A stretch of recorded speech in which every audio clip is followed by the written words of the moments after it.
그때 숨을 든다고 할 당시가 그 대한민국의 새마을 사업을 시작할 때예요. 그런데 새마을 사업을 시작하는데 거기가 이전을 해야 되니까 우리는 개발을 못 하잖아요. 그래서 그 새마을 사업할 때도 그 제대로 하지를 못했지. 그 모습이 아련하게 떠오르는 것은 수몰 된다고 하니까 집을 신축을 안 하는 거죠. 어차피 다 물에 수몰되니까. 그러니까 그 75년 그 댐이 이제 착공돼서부터 78년, 79년, 80년대 우리가 이주를 했으니까 이때까지는 뭐 거의 사는 수준이 도와질 일이 없는 거죠. 뭐 무슨 집을 짓거나 무슨 도로 포장이나 아무것도 안 하고, 그리고 그냥 보상도 못 받고 쫓기다시피 이쪽으로 다 이제 집단 이주를 다 한 거죠. 우리가 뭐 오고 싶어서 온 것도 아니고.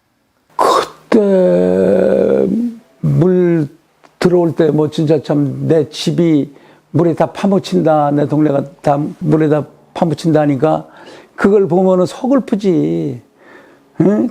잘 못 살던 자기 고향에서 어린 시절부터 커왔는데 장날 되면 장 보러도 나가고 뭐 이렇게 했었는데 그게 다 수몰이 되니까 그걸 보니까 눈물 나지. 그럼 그때 이전비 받아가지고 이거 땅 사는데 설납금 내는 게 돈이 있어? 집을 질 수가 있어? 그래서 이 집들이 이렇게 엉망이지. 여기가 참 엉망으로 집을 진 거예요. 그때 돈이 없어가지고 그 업자들이 집을 싸게 줘줄 수밖에, 돈이 없는 거 뻔히 알으니까. 그러니까 뭐 그냥 얼렁뚱 땅으로 막 짓고, 참 집같이도 못 짓고 엉망이지. 답은 거의 뭐 90%가 다 잠긴 거예요, 물속으로. 낮은 곳에 논이 있었고, 아니면 밭 조금 있는 거 이외에는 농사 지을 게 없다 보니까 우리가 차라리 다른 지역으로 이주를 했었으면 농사를 졌잖아요, 당시에. 평택으로 가신 분들처럼. 그 사람들은 부자들 많은 데서 내려오셨어요, 도로. 근데 여기는 농토 자체가 아예 없고 다 잠겨서 산만 조금 있고 하다 보니까 농사 질 데도 없고 진짜 하루하루 더 못 살게 되던 그런 방식이 됐었던 거예요, 당시로서는. 그 문희면의 전입을 1983년도에 문희면에 그 전입을 해가지고 근무를 하게 됐습니다. 그때 당시 문희의 상황은 대청댐 수몰로 인해서 81년부터 82년까지 22지를 완료한 상태이기 때문에 좀 시가지 조성은 돼 있었지만 상당히 어수선한 분위기였었고, 또 주민들이 그 관광 개발로 인해서 들떠있는 분위기였었는데 상수선 보호구역이라는 그런 규제에 묶여가지고 일체의 개발 행위를 할 수 없기 때문에 관광단지 조성은 숲으로 돌아가고 또 각종 개발이 제한되어 있기 때문에 주민들의 분노와 애환이 말도 없이 팽배해져 있던 그런 아주 심각한 상태에 있었던 그런 상황이었습니다. 특히 그 소재지권에는 대청댐 수몰로 인해서 보상받은 금액이 그렇게 크지 않습니다. 근데 그 보상받은 금액을 관광단지가 된다는 그런 희망에 부풀어가지고 과대 투자해가지고 집을 졌기 때문에 부채가 엄청난 부채를 짊어지고 생활을 하게 되었죠.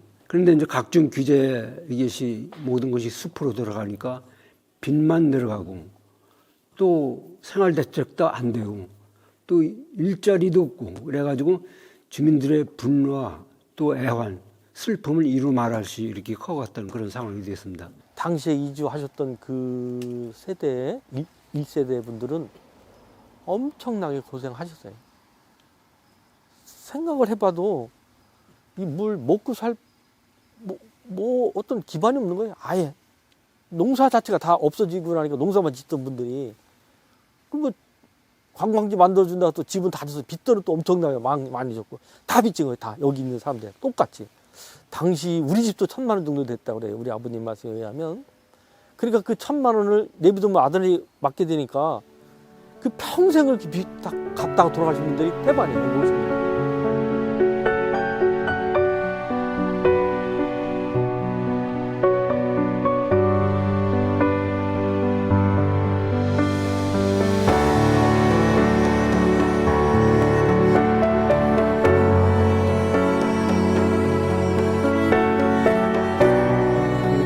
대통령 결정만 했으면 우리가 됐다고 나는 믿습니다. 그 여객선이 떴어요. 그래서 떠서 옥천이라서 이렇게 여객선 갔다 오고 선착장을 그 옆에는 모터포트가 한 사람당 3,000원씩 받으면 이렇게 운항 한 바퀴 하고 그러다 보니까 그런 손님들 때문에 유원지가 돼서 관광객들이 많이 오고 실제로 잘 됐어요. 80, 81, 82 이렇게는 잘 됐어요. 그 80년대 그 박정희 대통령이 돌아가셔도 나라가 시끄러웠어도 우리는 그렇게 잘 됐어요. 그 당시에는 전두환이 별장만 앉았어요. 그때 그 문희 주민들이 이 부채가 그 관광 개발로 인한 거 과다 투자 있는 거 없는 거 다 끌어모으고 남동까지 은행 부채까지 끌어모아 가지고 집을 짓고 기반 정비를 했는데 관광지가 이 숲으로 들어가면 있어 이 부채가 그대로 다 누적이 됐던 거죠 이게. 그러니까 그냥 생존권 보장 그 투쟁을 했던 거고 절대 주민들을 나무랄 일은 절대 아니라고 봅니다. 통합에 달려 있는 문제고 또 자기 자식 또는 당장 자기 문제에 걸려 있는 문제이기 때문에 그냥 있을 수 없었던 그런 아주 애석한 그런 입장이어서 주민 집단 시위를 절대 뭐 행정기관에서는 그것을 뭐 불평 내지는 참 그 여러 가지 어려움 쪽에 얘기를 할 수 있지만은 주민 입장으로서는 아니요 당연한 결과가 아니었던가 이렇게 생각이 됩니다. 특히 그때 주민 집단 시위가 한 4번에 걸쳐 아주 대대적으로 일어났습니다. 한 번 개최를 하면 한 2박 3일 정도로 다 밤새워 낮과 밤을 새워가면서 주민 집단 시위를 했는데 청남대까지 대통령이 있는 청남대까지 쳐들어가서 물론 뭐 청남대 안에 들어가지는 못했지만은 입구까지 가가지고 투쟁을 했던 그런 기억이 새롭고 특히 그 뜨거운 한여름에 땀을 뻘뻘 흘리면서 시커먼 얼굴을 가지고 길에 누워있던 모습이 지금도 아주 생생하게 기억이 돼요. 이제 처음에 시위하는 것은 우리가 그 할 줄을 몰랐죠. 저희들이 할 줄을 몰랐는데 여기서 처음으로 말씀을 드리면 엄청 제가 경찰서 끌려가서 조사도 많이 받거든요. 배우대라고. 됐다 그러면 그 사람이 다 똑같이 구속되니까 안 됐다 그래야지 된단 말이에요. 안 됐다 그러는데 그 민추협 사무실 육거리 시장에 있었어요. 거기 가서 그분들한테 도움을 요청해서 그 프랭카드를 못 붙였으니까 우리가 그 전단지 그분들이 인쇄를 해주고 근데 노래를 모르잖아요. 가만히 앉아서 맨날 애국가만 부를 수도 없고 심지어 초등학교 운동회 노래를 계속 2개만 틀어서 그리고 가서 노래도 배우고 이분들한테 엄청 도움을 받는 곳이 그 육거리 시장 계시는지 모르겠지만 그쪽에 있는 민추협 사무실이에요. 그래 와서 요 문희 CF 종점 앞에서 저하고 김기정 씨라는 분하고 윤목진 씨라는 분이 이제 앞에 서서 모든 상가는 다 철시 문을 내리고 그날만큼은 그러니까 이제 물분을 토하는 거예요. 서로 나와서 이제 할 얘기 있으면 하라고 그래서 계속 시위를 하고 문희만 뱅뱅뱅 도는 거예요. 나갈 수도 없어요. 다 막어 있기 때문에 우리끼리만. 그러니까 보도가 안 되는데 중앙일보에서 한번 취재를 와서 그 월간 중앙에서 대대적으로 여기를 보도한 적이 있었어요. 그분만 여기를 사진 찍어서 갔고 나머지 분들은 방송 신문사를 통제하니까 바깥으로 알려지지가 않는 거예요. 우리가 아무리 데모를 심하게 해도. 그러니까 하고 나면 따르는 게 있잖아요. 꼭 잡으러 다니잖아요. 이제. 그러면 끝나고 대통령이 올 때만 우리가 데모를 하는 거예요. 평상시는 안 하고. 평상시는 해봤자 우리만 더 불편해. 우리 도로를 막으니까. 근데 대통령이 왔을 때 데모를 하면 그 많은 인원들이 다 우리한테 관심을 썼고 우리가 할 때마다 불러해. 또 거기 청남대에서 오라고 하면 또 대표로 누군가 한 분이 가요. 그래서 이 어려운 상황을 얘기를 해주면 뭐 알았다고 하고 그렇게 하고 나오는 거예요. 뭐 더 어떻게 할 방법이 없어요. 대통령도 자기 경호를 위해서 그렇게 하고 있으니까. 우리는 심하게 했다는 건데 그분들에 봐서 그런 정도로까지는 아니었었고 그런 시위가 3번, 4번 정도 계속 따라 해마다 있었던 것 같아요. 전두환 때. 그래서 우리의 고충을 알아서 그런지 몰라도 구속까지 당했던 사람은 아무도 없고 그 4차, 5차 집회 때 연수사무소에서 그 회의를 하러 간 걸 그게 이제 그 공공건물 점유가 돼서 의경들이 갑자기 오더니 그러니까 2층인데 매트를 쫙 깔더래요. 그래 위에서 있던 사람들은 왜 그러나 했더니 조금 있다 이제 그 진압대가 오는데 엄청 맞았어요. 그 시위 중에 점심을 먹어야 되잖아요. 근데 우리가 스스로 상가를 철시했으니 먹을 데가 없는 거예요. 우리가 밥을. 그러니까 우리끼리 저 성금을 많이 내신 걸로 해서 선발대가 나가서 국수 삶아서 주면 우리도 먹는데 보면 의경들, 전경들 이들 같이 있다가 걔들도 내내 걔들은 뭐가 이제 우리가 원하는 건 대통령이 이 사람들도 뭐 죄가 있어요? 같이 먹어요. 같이 이제 그 눈두랑에 앉아서 그래 국수 먹으면서 일로 오게 그러면 뭐 경찰하고 같이 먹어요. 같이 먹고 다 먹고 나면 앉아 가 데모한다고 또 하고 이런 기억들도 있었고 군인들이 요 지금 당구장으로 쓰는 곳에 대대가 와서 상주하고 여기 다 전을 다 통제를 해서 못 다니게 하고 그 사람들이 외부를 지키던 청남대 제3공수 안에는 경비대대가 따로 있었고 그 전두환 때는 그 외곽을 지키는 그 공수부대 사람들이 이 문의를 뭐 거의 점령하고 밤에도 통제를 받고 뭐 그 사람들 오고 가고 한다기 전에는 우리가 뭘 하지를 못했어요. 그 당시는.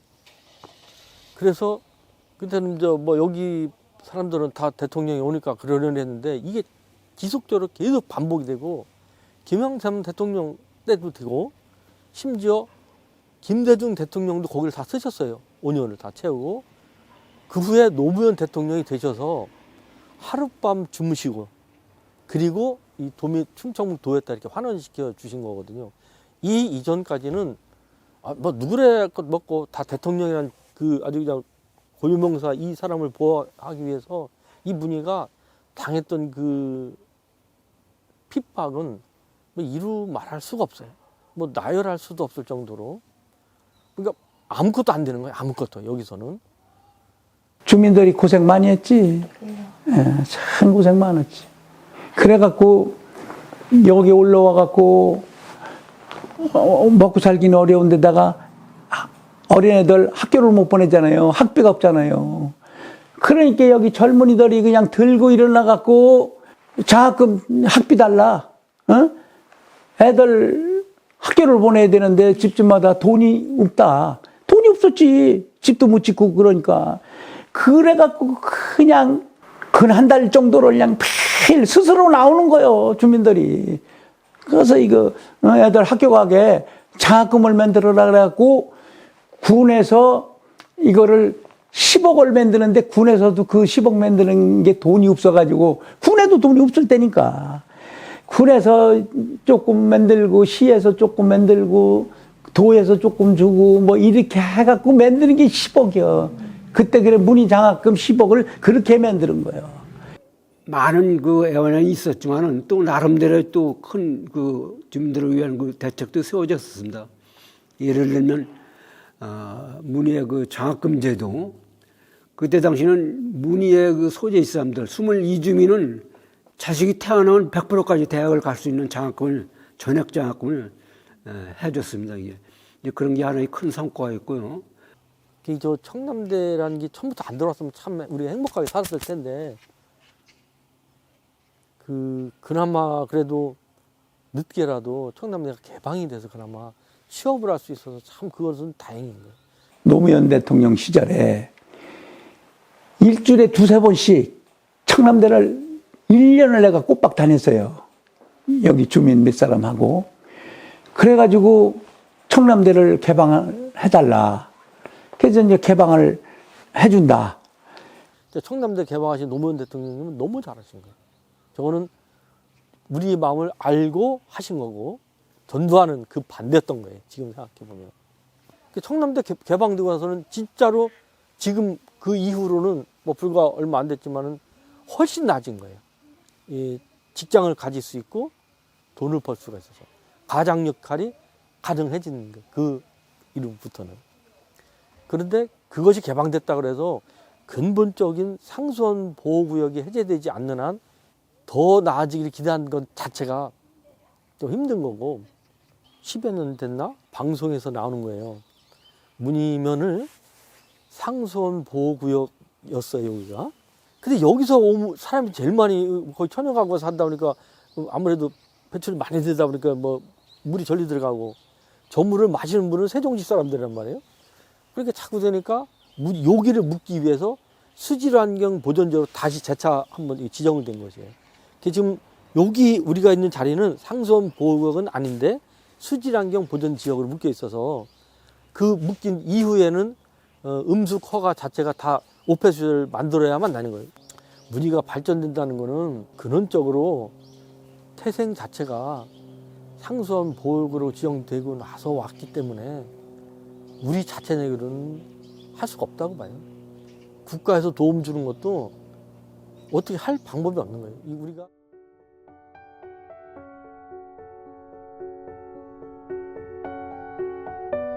모든 인프라를 갖출 수 있는 이 규제 완화가 좀 같이 동반돼야지 되지 않을까 생각해요. 앞으로 좀 이렇게 살기 좋은 마을이 돼가지고 젊은 층에서 좀 들어오고 아이가 태어나고 아이의 울음소리를 함께 들으면서 생활할 수 있는 그런 공간이 됐으면은 저로서는 최고의 보람이겠습니다. 규제가 풀리고 나면 조금 더 젊은 사람들이 이 시골 좋은 공기 좋고 살기 좋은 곳에서 훨씬 더 많은 사람들이 아이들 데리고 살 수 있을 것만 같은 희망이 있죠. 이제 먹고 살 수 있고 일단 젊은 사람들이 와야 변화가 일어난다고 생각하거든요. 그리고 변화가 일어나야만 하고 젊은 사람들이 많아서 마을에서 아이들 웃음소리가 많아졌으면 좋겠어요. 규제가 완화되면서 앞으로의 문의는 아이들의 웃음소리가 많이 들리면서 관광지로서 살기 좋은 문의로 좀 되지 않을까 그런 생각을 하고 저도 여기에 원주민 또는 여기에 그 토착민으로서 그런 어떤 삶을 살아가는데 좀 기여하고 싶습니다. 멋진 문의로 우리 문의 IC에 들어오시면 그대가 들어오죠. 문이 열리네 그대가 들어오죠처럼 많은 사람들한테 그런 어떤 모습으로 발전이 되기를 희망합니다.